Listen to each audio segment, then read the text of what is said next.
একটা মানুষ ভাবুন, যাকে তার নিজের দেশ, তার নিজের ইউনিফর্ম কেড়ে নিয়েছে, তারপর তাকে গায়েব করে দিয়েছে 8 বছর। 8টা লম্বা নিঃশ্বাস বন্ধ করা বছর। না আছে আলো, না আছে শব্দ, না আছে বাইরের পৃথিবীর কোনো চিহ্ন। শুধু আছে 4 দেয়ালের ভেতর একটাই প্রশ্ন, আজই কি শেষ দিন? এবার ভাবুন, সেই মানুষটি একদিন হেঁটে বেরিয়ে আসছেন সে অন্ধকার থেকে, এবং তাকে দেওয়া হচ্ছে সেনাবাহিনীর সর্বোচ্চ পদ, লেফটেন্যান্ট জেনারেল, সাথে 1 কোটি টাকার ক্ষতিপূরণ। তিনি কি করলেন? তিনি বললেন, এই টাকা পদ সব ফেরত দিতে রাজি, শুধু একটাই শর্ত, আমার সেই হারানো 8টা বছর আমাকে ফিরিয়ে দিন। আব্দুল্লাহিল আমান আজমি নামটা শুনলেই বাংলাদেশের একটা নির্দিষ্ট রাজনৈতিক শিবিরের গায়ে কাটা দেয়, কারণ তিনি জামায়াত ইসলামের সাবেক আমির গোলাম আজমের সন্তান।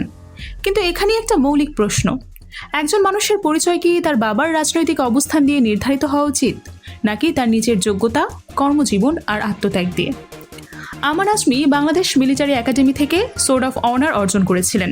এটি একাডেমির সর্বোচ্চ সম্মান, যে পুরস্কার পেতে হলে শারীরিক সক্ষমতা, মানসিক দৃঢ়তা, একাডেমিক শ্রেষ্ঠত্ব এবং নেতৃত্বের গুণাবলী প্রত্যেকটা ক্ষেত্রেই শীর্ষ অবস্থানে থাকতে হয়। অর্থাৎ তিনি কোনো রাজনৈতিক কোটায় সেনাবাহিনীতে ঝুঁকেননি, ঝুঁকেছিলেন নিজের ঘাম ও মেধা দিয়ে। তারপর কি হলো? 2009 সাল আসলো। আওয়ামী লীগ ক্ষমতায় আসার পর বাংলাদেশ সেনাবাহিনীর ভেতর একটা নীরব কিন্তু ভয়ঙ্কর পিউরিফিকেশন ড্রাইভ শুরু হলো।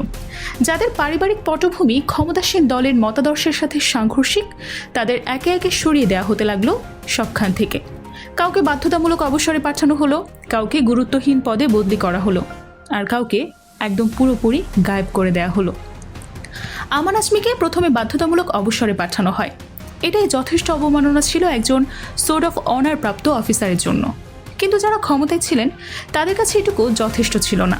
তারা নিশ্চিত করতে চেয়েছিলেন এই মানুষটি যেন কোনো দিন কোনো মঞ্চে উঠে দাঁড়াতে না পারে। 2016 সালের 22 অগাস্ট, মগবাজার, ঢাকা। সেদিন যা ঘটেছিল তাকে আইনের ভাষায় এনফোর্সড ডিসঅ্যাপিয়ারেন্স বলে, রাষ্ট্রীয় বাহিনী দ্বারা জোরপূর্বক গুম করে ফেলা। কিন্তু এই শুষ্ক আইনি পরিভাষা একটা পরিবারের যে দুঃস্বপ্ন তৈরি করে সেটা তো শব্দে ধরা যায় না। একটু কল্পনা করুন তো, আপনার বাড়ির দরজায় সন্ধ্যায় কড়া নাড়ছে কয়েকজন অচেনা মানুষ। কোনো পরিচয়পত্র নেই, কোনো গ্রেফতারি পরোয়ানা নেই, নেই কোনো সলিড রিজন।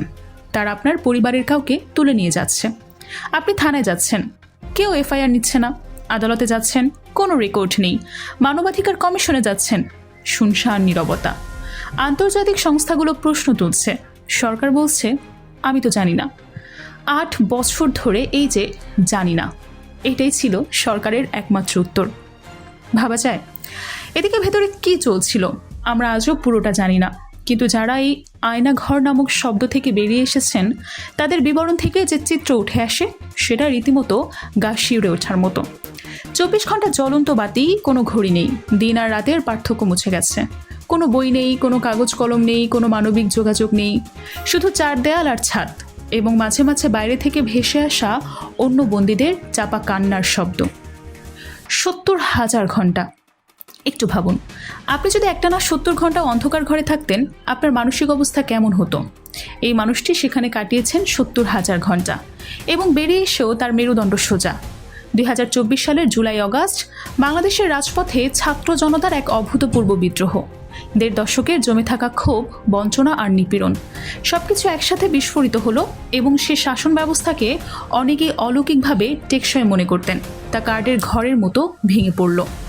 এই রাজনৈতিক ভূমিকম্পের পর যা ঘটল তা বাংলাদেশের ইতিহাসে নজিরবিহীন।